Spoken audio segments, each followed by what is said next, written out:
Welcome to Paired Adventures. This podcast is intended for listeners 18 and older. It contains discussions about the consensual adult swinger lifestyle and may include mature themes and language. Listener discretion is advised. All opinions shared are personal and for entertainment and discussion purposes only. This podcast does not provide professional, medical, legal, or relationship advice. All activities discussed involve consenting adults. We do not support coercion, exploitation, or illegal behavior. By listening, you confirm that you are of legal age and choose to engage with this content.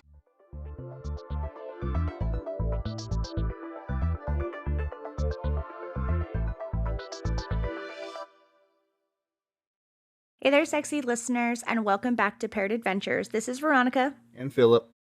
And today we're going to dive in talking about ethical non-monogamy versus non-ethical non-monogamy. The question is swinging cheating.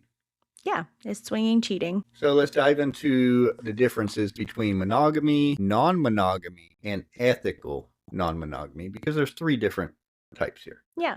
So monogamy obviously is the traditional sense of man and woman, woman and woman, man and man, however you want to look at it, being in a typical standard relationship with just you two and not being open or bringing anyone else into your relationship, versus ethical non-monogamy, which would be more of an open relationship, which is actually where swinging falls under the category of. And then you have non-ethical non-monogamy, which, to put it frankly, is just cheating. Yeah, I think non-monogamy in general is just more than one romantic or sexual connection. And most of the time, if you're being non-monogamous, the other party is not consenting to that. And that's where the ethical part comes in.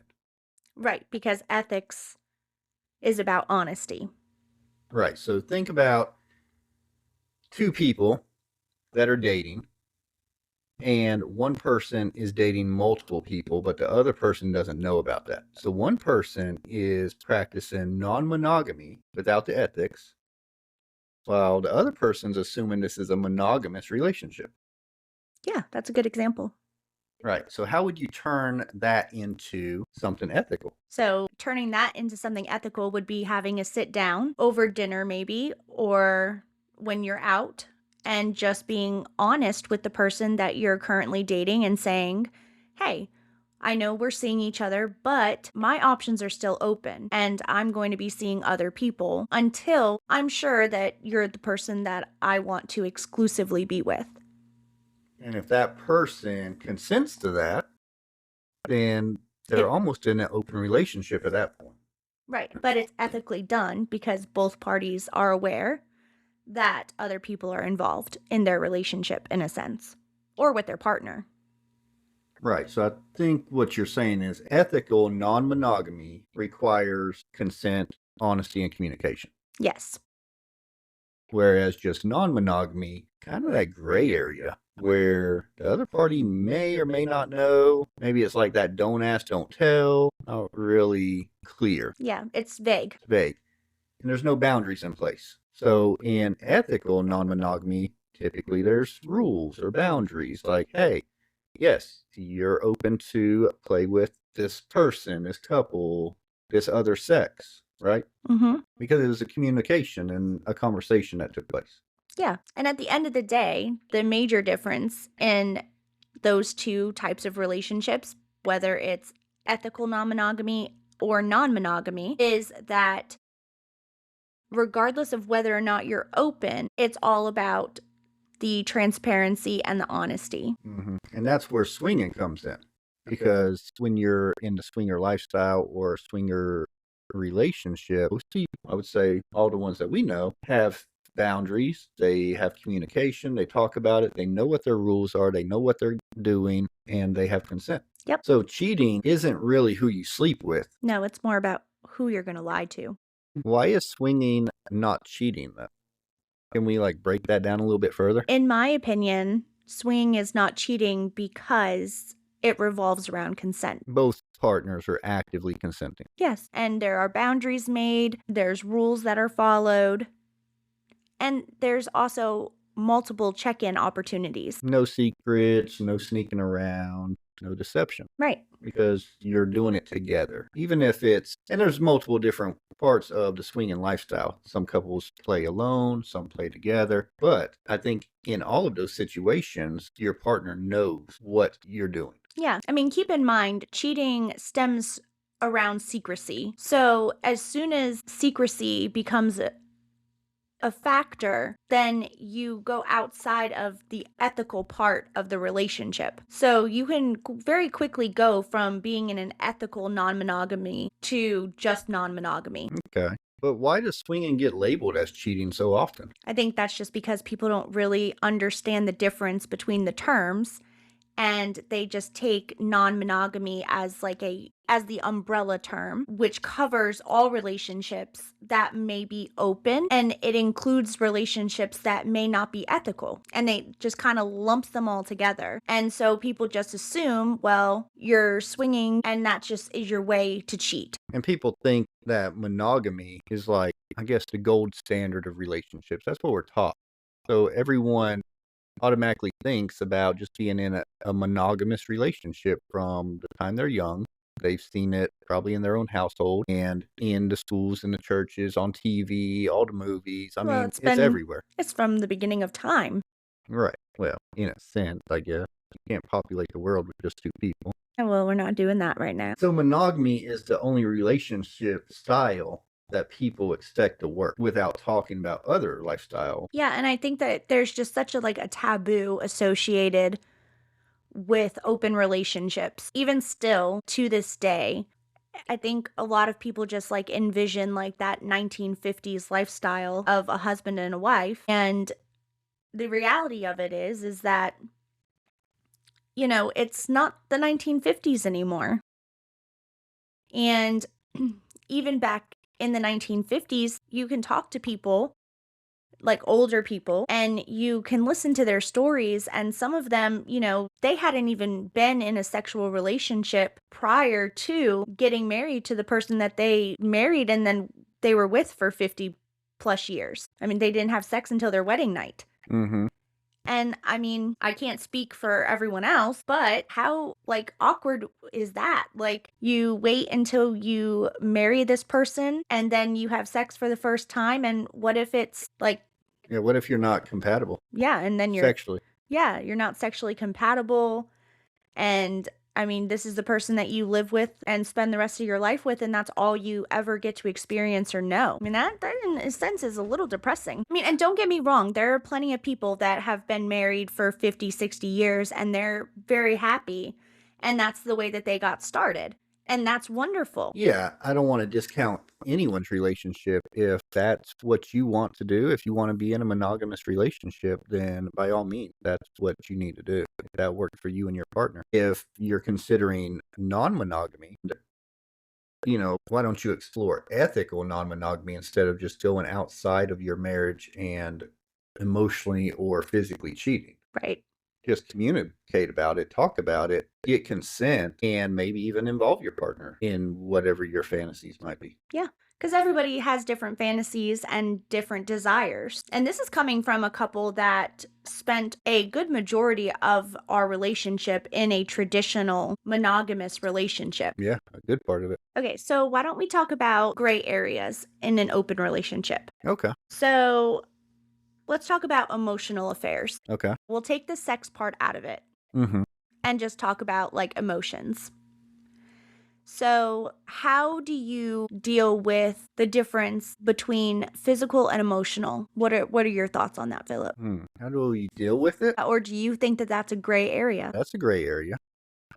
Because there could have been some communication or consent about that, or there could not have been. So, I mean, I feel like cheating typically starts with emotional.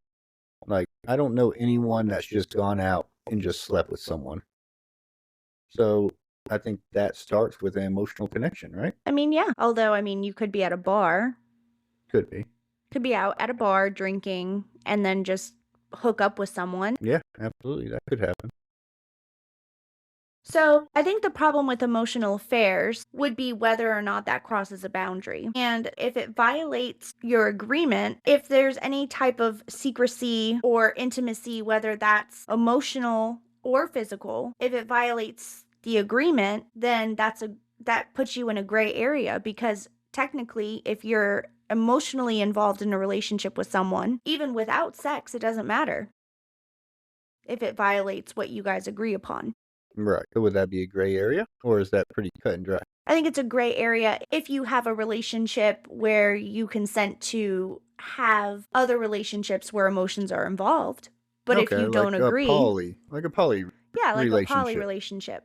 But like if you didn't agree to that and then emotions arise and then you start, hiding that you're having conversations or, going out with somebody and there's feelings involved, then yeah, that would get into that gray area where it could be considered cheating. Even in a ethical, non-monogamous relationship? Yeah, because remember that you take the ethics out if there's not honesty. Right. You think about cheating. What kind of forms of cheating are there? You've got emotional, you've got physical. To some people, watching porn is cheating. Yeah, that is true. Some people view that as a form of cheating. Kind of lusting for anyone besides your partner. Yeah. And personally, I don't think that there's anything wrong with porn. I think that the problem with porn actually stems back to whether or not you're still actively involved with your partner. If you're watching porn and it gets to the point where you no longer want to engage or have sex with your partner, because your partner no longer satisfies you, then I think that's where the problem comes from. If you're just watching porn and it's just something that you're doing every now and then, like you're on a road trip, you're away from your partner, and you need to jack off and you want to watch something to stimulate you, that's different. But if you're using porn as your number one outlet for your sexual desires and not your partner, then that's where porn becomes a problem.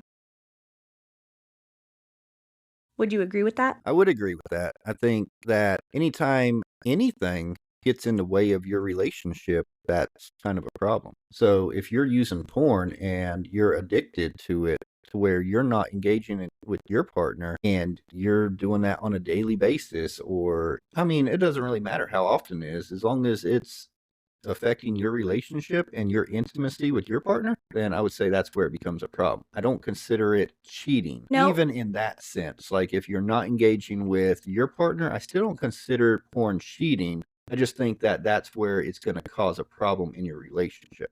Yeah, but from a female perspective, feel like porn falls into the category of cheating when the person what and not even just as a female, but as somebody in a relationship, whether that's the female doing it or the male. But a lot of times what I have seen with porn is that it becomes a secret. So you're clearing your history, you're hiding it, you're not, you're turning the TV off when your significant other comes home to hide it. It's that secrecy that Hmm. causes it to be cheating. Right. Because there was no communication or consent about it. And whoever's doing it probably has some type of like shame. They don't want their partner to know. So I guess in that sense of the word cheating, where you're being deceptive and dishonest, then yeah, it would be cheating. Yep. I know a lot of people view porn as just cheating, just blanket across the board. You're not allowed to watch that. Don't do it. It's cheating. If I catch you, we're gonna have a problem. Yeah. Whereas I think that it'd be healthier if you just have a community, if you just talk about it, and if that's something that you desire to do, maybe loop your partner in, make it a sexy time, and Yeah. see how that goes. Yeah, and I mean, and the thing too is like if we're gonna talk about porn, the thing to realize is porn isn't real life. I mean, the things that you see on porn, yeah, some people are having sex like that, but not everybody in the world is. And so porn is more of a fantasy. And if you're seeing something in a porn that you're like, wow, like I really think that I might be into that. Like that's where you need to have the conversation with your partner Hmm. and say like, "Hey, I was watching this and I saw X, Y, and Z, and I would really be interested in trying this in the bedroom." Right, exactly.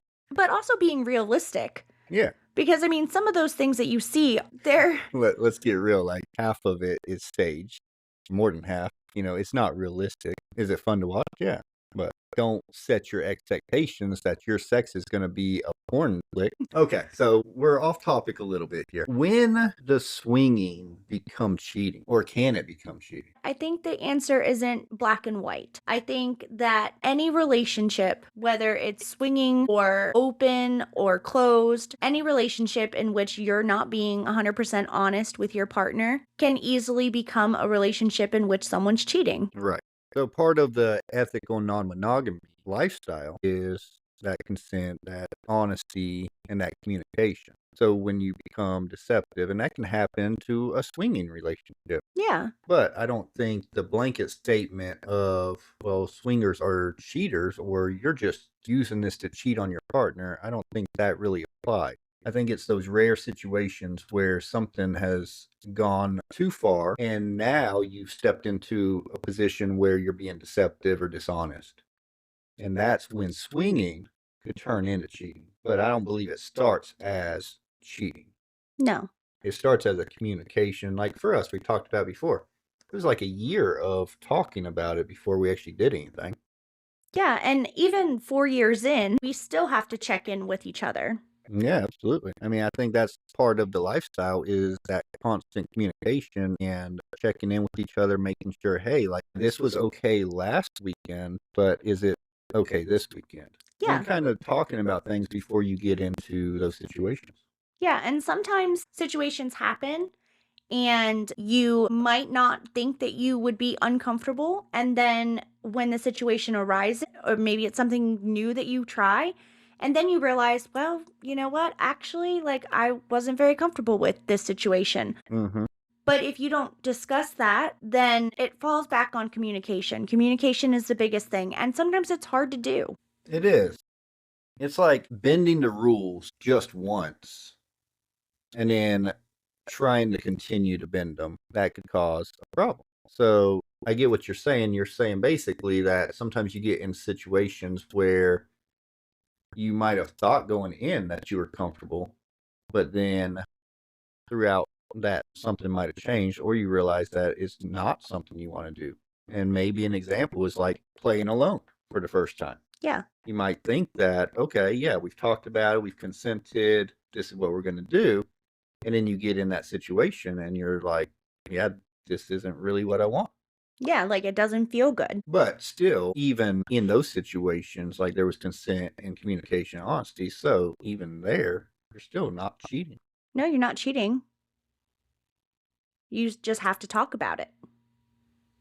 So, talking a little bit about non monogamy, not with the ethic, how does that really differ from, say, swinging or a poly relationship? Does that only go back to just those basic three things is communication and consent and honesty? I think the only way to have a non monogamous relationship or an umbrella, which, because it's an umbrella term, the only way to have a successful non monogamous relationship is to have ethics. And that's the biggest difference because if you don't have ethics, you're cheating, you're being deceptive. Right. So you can have a non-monogamous relationship, but if you're being deceptive or you're hiding something or you're crossing boundaries, breaking Hmm. rules, then essentially your non-monogamous relationship is cheating. Yeah, in the grand sense of it, that's pretty much what it is. What makes it not cheating is when you put the ethics in it and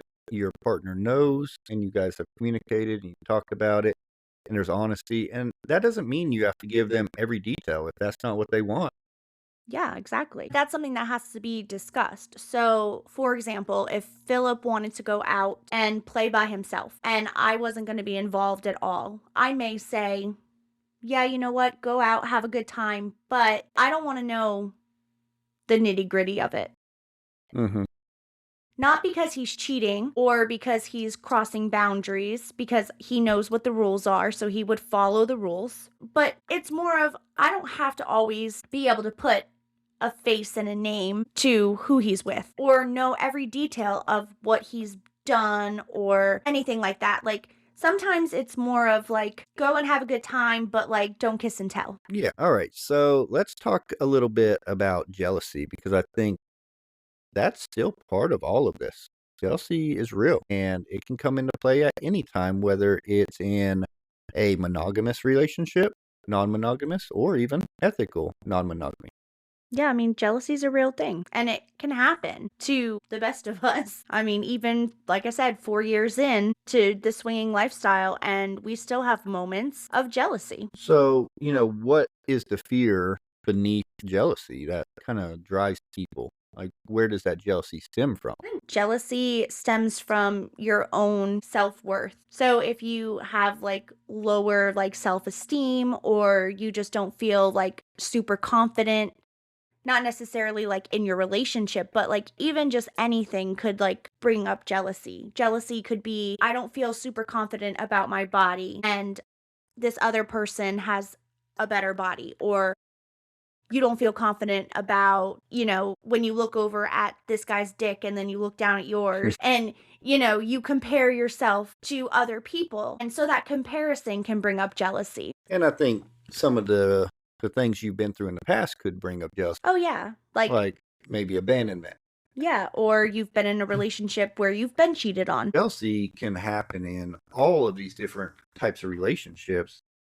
But how do you kind of prevent jealousy? I don't think that jealousy is something that has to be prevalent. It does happen on occasion, but I think there's things you can do to help prevent jealousy from like kind of coming up. Yeah, I think so too. I think you can definitely, like, in this situation, like with swinging, definitely like being intimate with your partner, communicating with your partner about your fears for one. Like, Mhm. that's the biggest thing, like being open and honest about, fears of cheating, fears of, not being enough. If you're having those thoughts, like definitely like communicate those things. And then like having a partner that hears what you're saying and understands or tries to understand where you're coming from, and then like works towards those things. So like if you have issues with your body, like your partner just reminding you like, "Hey, you're beautiful." Or, and Right. like compliments and things like that, like to boost your ego. Obviously, we don't want to have big heads, but I mean, just like simple reminders of like, "Hey babe, like I love everything about you and you're the most important person in the world to me. Like the other people don't matter to me, like, it's just fun in the moment, but what matters at the end of the day is us." I think it just boils down to communication for sure, like, just being open and honest, and it's supporting one another because jealousy's never gonna go away. Mhm. I mean, it's out there, and it comes up when you least expect it, and it does have a lot to do with past experience and the things that you've gone through in your life that have instilled those things like deep into your soul, and no matter how much you work through it, they might bubble to the surface when you least expect it. Yeah, that's very true. I think that's normally when it comes up is when you don't even expect it to happen. And one thing that you brought up, which is a great tip, is communication and talking about it. Some of the other things would be if you're chatting with other people, maybe try to put that into a group chat to where the other person can see what's being said and they don't have that sense. Like if that's your worry or your concern, chat in a group. You'll be able to see what everyone's saying, and that might be a good tip for people who tend to have a little bit more jealousy. Yeah, and that's what we do. We chat in a group, and I prefer it that way because at first we didn't chat in groups, and then I felt like I was always asking Philip like, "Hey, what are you guys talking about?" But I think that putting it in a group chat, there is no question about what's being said, and you're able to see what the communication is, and it doesn't allow your mind to play tricks on you because you Mhm. are your own worst enemy, and you will find a booger behind every bush. I mean, you're gonna always be wondering, like, what are they talking about? And not knowing can create these images in your mind and these false narratives that aren't really happening necessarily, but you can believe that they are. And then that just builds up and it creates, the saying, don't make a mountain out of a molehill. Mhm. So if you're sitting there having to like think and make up these false narratives because that's what your brain automatically goes to, and you don't have the information in front of you, then yeah, you're going to end up going down the rabbit hole of jealousy and suspicion. And jealousy turns into resentment if it's left. Yeah, you end up getting distant, closed off. Mhm. And you start resenting the other person because of something that really could have been avoided if you communicated and talked about it or brought up those feelings when maybe not in that exact moment. It might not be the right time, but later on, get your thoughts together. I mean, however you have to do it. But if you don't ever have that communication or that talk, then jealousy's gonna turn into resentment, and then it's gonna blow into something way worse. Yeah. And how silly would that be, especially if there was nothing to be jealous about in the first place? Right, exactly. So I think, some of the tips for handling that would be, like you said, communication. If you're chatting with other people, put in a group chat if that's your dynamic. Like if you play alone and that's what your partner and you have consented on and you guys like that mystery, then that works for you. If it doesn't, that's who we're talking to, is the ones that might struggle a little bit. I would say just kind of use some of those tips. Really, that communication is the biggest. Yeah, and I mean, let's be 100% real because we try to be 100% real. Communication sometimes is hard, and especially if you're the person that's struggling with the jealousy, and the jealousy might seem like it's irrational. Hmm. And you might feel like, "Oh my god, I'm overreacting. Like, why am I feeling this way?" But at the end of the day, the fact is that you are feeling that way. So you have to have the conversation, even if it's hard, even if that means that you have to take a minute to like process your thoughts and get your, thoughts together before you have the conversation. But during that time, just know that your partner knows something is wrong Right. and they want to fix the problem. Or they should. Or, yeah, they should want to fix the problem. And so they know something is wrong. You can feel the shift in a relationship when something is bothering the other one. So they already know that something's bothering you. And sometimes you don't have to be ugly about it, but sometimes you just have to say what you feel Hmm. without filtering it.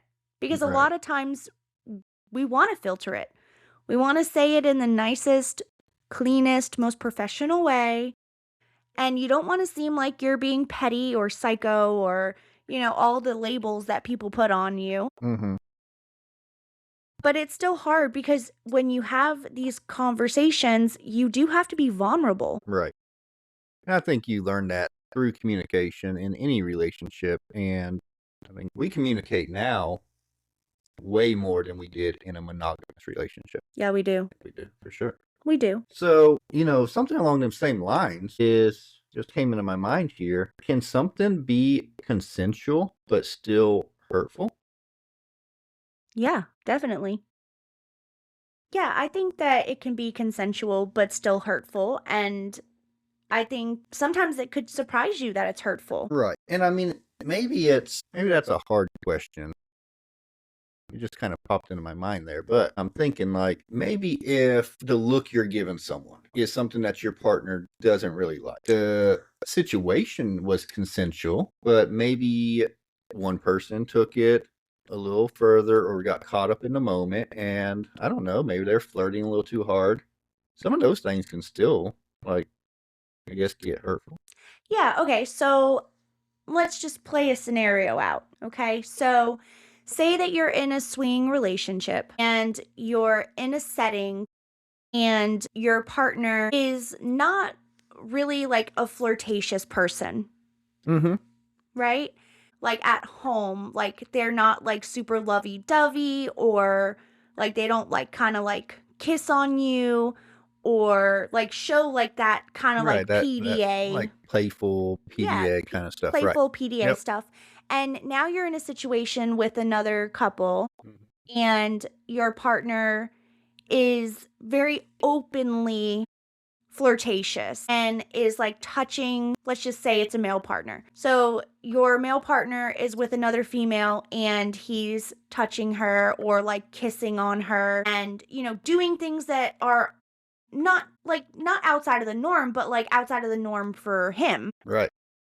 And so then you might look at that situation and be like, well, what the fuck?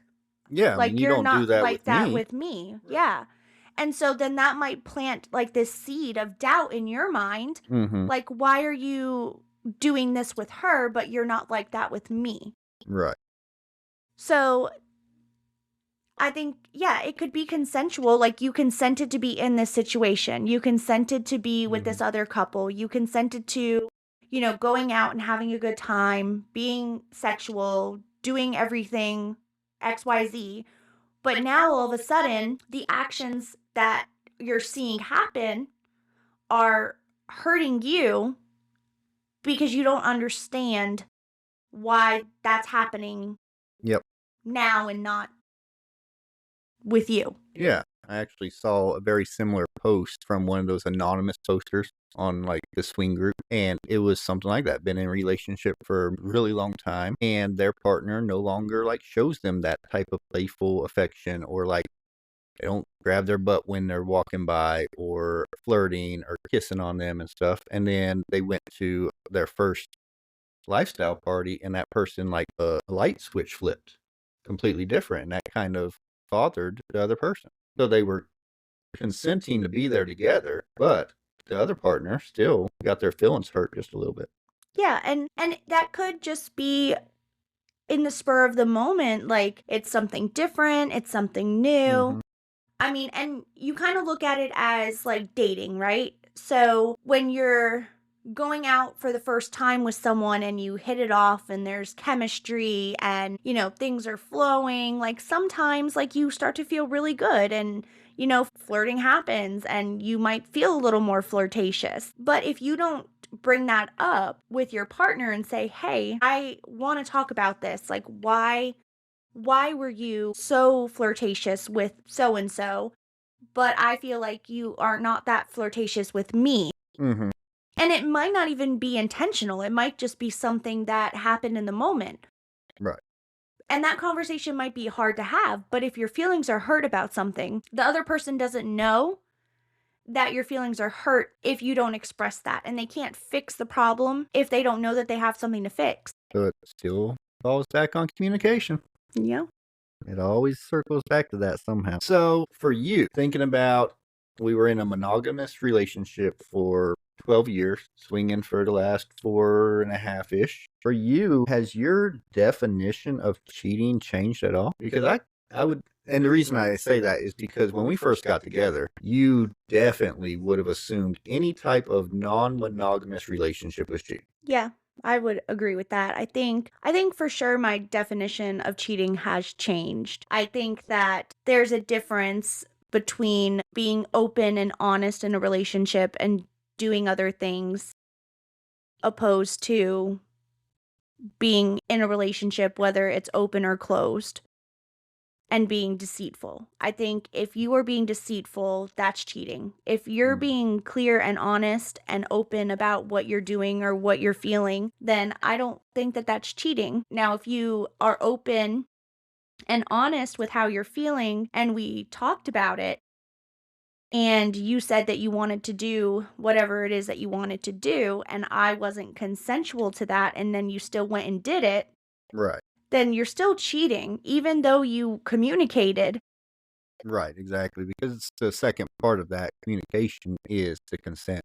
So it's not just saying, "Oh, by the way, I'm gonna go fuck so and so this week." That doesn't work. The other person gonna be like, "Wait a minute, you're gonna do what?" Yeah. So yeah, you communicated it, but you didn't have consent. Right. There wasn't a mutual understanding. Yeah, because at the end of the day, cheating is when you take the ability of your partner to consent away. Right. So for me, if I answered that same question, has my view of cheating changed? I don't think it really has. I've always viewed cheating more as being deceptive and dishonest. And I don't believe that even when we got into a relationship many years ago, that was still my same thought process on it. Now, I think it's evolved. I've learned a lot about the non-monogamous relationships and lifestyle. So it's evolved, and I've realized that some things that society or other people in my life consider cheating, I wouldn't consider cheating because you're consenting with your partner and you're communicating about it and you're talking about it and you're living the life together. For us, at least, that's our dynamic. We do it together. Mm-hmm. Hence the So, name Paired Adventures. so for me, I don't think that my view of cheating has actually changed any. I think it's evolved a little bit, Yeah.